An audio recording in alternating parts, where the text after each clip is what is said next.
कल्याण के 13 वर्षीय नाबालिग लड़की के यौन उत्पीड़न और हत्या में लिप्त मुख्य आरोपी विशाल गवली को लेकर शिवसेना शहर प्रमुख महेश गायकवाड़ ने सनसनीखेज खुलासा किया है। गायकवाड़ ने एक वीडियो क्लिप दिखाते हुए आरोपी विशाल गवली बीजेपी कार्यकर्ता होने का दावा किया है।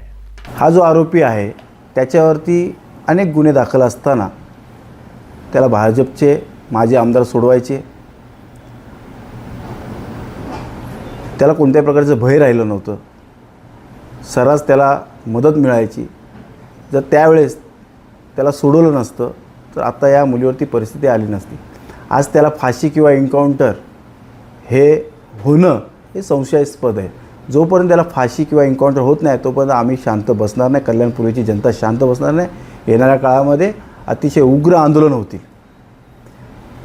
मला या ठिकाणी एवढंच म्हणायचं, मी वेळोवेळी गेल्या 3 ते 4 वर्षापासून पाठपुरावा करतोय की या ठिकाणी पोलीस बळ कमी आहे, पोलिसांची संख्याबळ कमी आहे, बीट मार्शल कमी फिरतायत।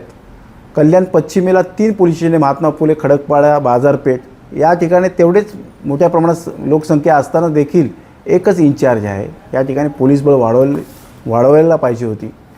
आत्तासुद्धा वेळ गेली नाही, इथे पोलीस बळ वाढवलं पाहिजे।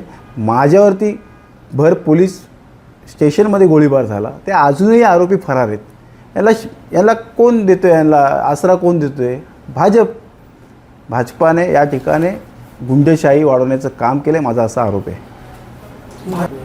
कशावरनं तुम्ही? आपल्याला मी पुरावे देतोय, ते पुरावे आपण जनतेसमोर दाखवा।